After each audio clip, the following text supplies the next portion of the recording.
This is Larry Anares making your day with part 17 of a book I wrote entitled The Destiny of the Filipino People, and chapter World Trade Policy. My dear friends, under the leadership of the United States and the UN agencies that it controls, that is the International Monetary Fund and the World Bank, as well as the World Trade Organization, almost the entire world has been ushered into a global economy, a global village where capital and manufactured goods flow freely across borders in open competition. As usual, the third world of developing nations are getting the short end of the world trade. The two factors of production are capital and labor. Of these, capital, which is in surplus among the industrialized first world, is freely admitted into the poor developing countries there to exploit and control poor economies. On the other hand, labor, which is in surplus among poor nations like ours, are not allowed into rich countries, barred by immigration barriers from lowering the standard of living of rich citizens of the first world. If we are to have a real free trade and free and open competition, should not both capital and labor be allowed to cross national borders where they do most good? No, the terms of trade must always favor the strong nations. Moreover, the rich nations traditionally exploit their colonies by requiring them to send their raw materials to the colonial power and buy them at a much higher cost after they have been converted into finished products by the colonial master. Traditionally, the United States imposed quotas on our export of raw sugar and copra to the United States, while insisting that we had no limits on the candies and cooking oil that the Americans make out of our sugar and copra and export it back to us. Also, they insisted that we open all professions to Americans, including the right to exploit our natural resources and engage in business on the same basis as our citizens. More about this after these messages.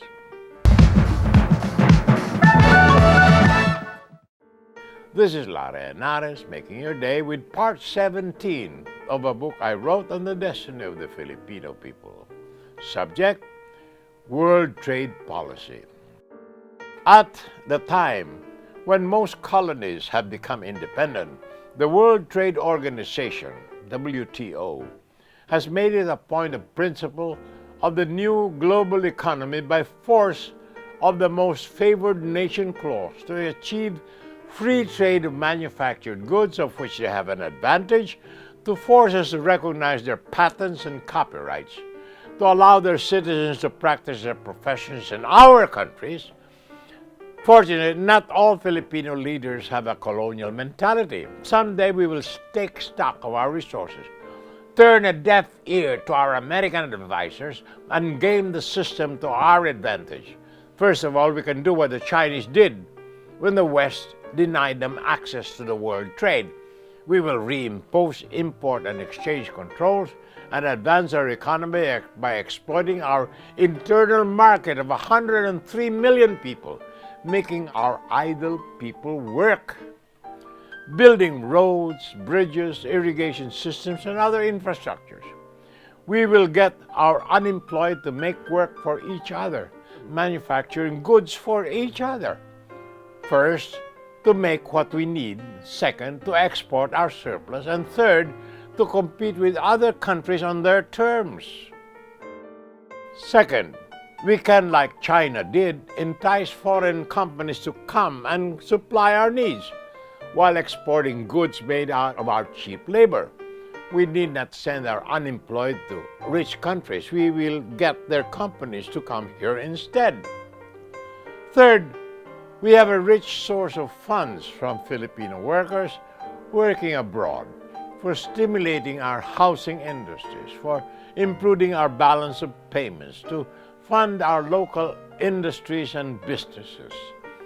Fortunately, we were out of international financing circles We were immune from toxic assets and derivatives and the recessions that plagued other countries.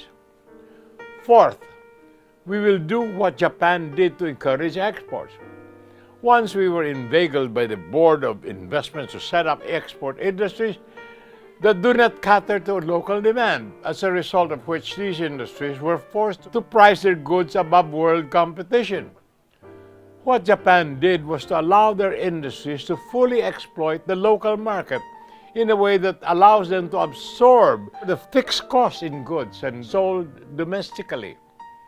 This allows them to price their export goods not only in terms of direct labor and direct materials, without the overhead of fixed costs, thus offering a price that is extremely competitive in the world market. More tomorrow, my dear friends. This is Larry Anaras, making your day, saying good day, God bless you. Thank you very much for being with us. Till next time, hasta la bye-bye.